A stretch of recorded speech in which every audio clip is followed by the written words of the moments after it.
Is there anything that you learned that strikes you as something that if you knew it sooner, it would have condensed that 5 years down to a year or 2 years?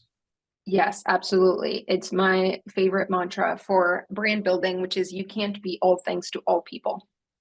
And Okay, speak to us about that. yeah, yeah, it's like it's you got to have the guts to actually go very, very, very narrow in your customer segment, which feels counterintuitive, right? A lot of times when founders are speaking to investors, you're trying to paint the picture of a really big market and all this TAM. And so you're thinking big.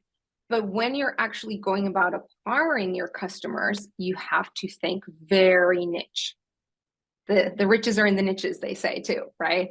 And I think that That's was a great. big mistake that cost us for a long time because what we kept trying to do, as I mentioned before, is everyone sleeps. So why don't we just speak to everyone? And so let's create all these different messages because we understand everyone sleeps, but there's all these different profiles. So let's create all these different messages and all these different landing pages and all these different ads. And let's spend money on all these different newsletters and let's work with all these different influencers, right? So you basically start diluting your effort. You're a startup, you're 5 people and you have a limited amount of money. So when you start spreading it across trying to reach all these different 5 or 10 different personas, you can imagine that the impact that you get is not going to take you very far.